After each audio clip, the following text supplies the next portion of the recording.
పొద్దునండి ఒంట్లో బాగాలేదండి, చాలా నీరసంగా ఉంది. హాస్పిటల్కి తీసుకెళ్ళండి. హే, నీరసానికి ఎవరైనా హాస్పిటల్కి వెళ్తారా అనే? చిన్న తీసుకురారా కషాయం.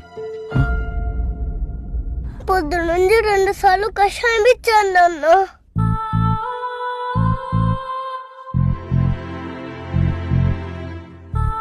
చూడు శివ, నీ భార్యకి ఎప్లాస్టిక్ ఎనీమియా. తను బతకాలంటే రేపే సర్జరీ చేసి బోన్ మ్యారో రీప్లేస్ చేయాలి. సర్జరీ ఖర్చులు 5 లక్షల దాకా అవుతాయి.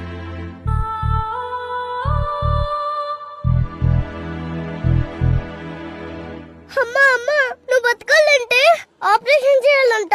దానికి 5 లక్షలు అవుతుందని డాక్టర్ నాతో చెప్పారు. 5 లక్షలా? దానికి నాన్నేమన్నాడు? దానికి నాన్న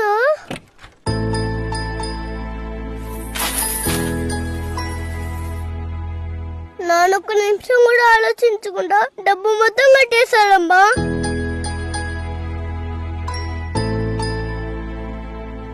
హే, డాక్టర్ ఏదో చిన్న ఆపరేషన్ అన్నాడు.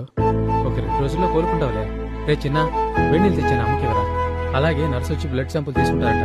త్వరగా భోంచేయి. డాక్టర్ ఏవో ముందు చెప్పాడు, మర్చిపోయాను. వస్తానుండే. సారీ అండి. హే, నువ్వెందుకు సారీ చెప్తున్నావు? రోగాన్ని ఎవరైనా కావాలని తెచ్చుకుంటారా? నువ్వు ఒకదానివి.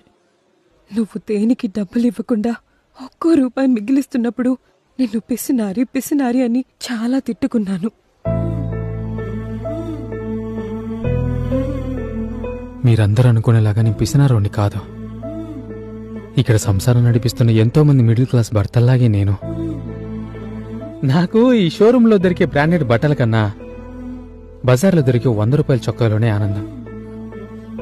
మ్యాట్రెస్ మీద ఏసీ గాల్లో వచ్చే నిద్ర ఎలా ఉంటుందో నాకు తెలీదు.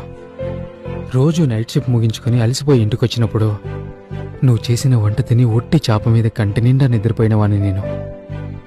బోర్ కొట్టినప్పుడు ఏదో దేశానికి ఫ్లైట్లో వెళ్లి స్టేటస్ పెట్టే కలలేవి నేనెప్పుడూ కననే లేదు. పండక్కి పల్లె బస్సులో నీ పక్కన కూర్చొని ఎప్పుడో ఒకసారి ఊరికి వెళ్ళొచ్చే దాంట్లోనే ఆనందపడే చిన్న బతుకునాదే. ఆ గూడు ఇవ్వాలో రేపో విజయలాంటి ఏదో ఒక ఎదురుగాలికి అది కొంచెం కూడా జరగకుండా ఇంకా ఎంతైనా కష్టపడి ఇలాగే గట్టిగా నించుంటానే.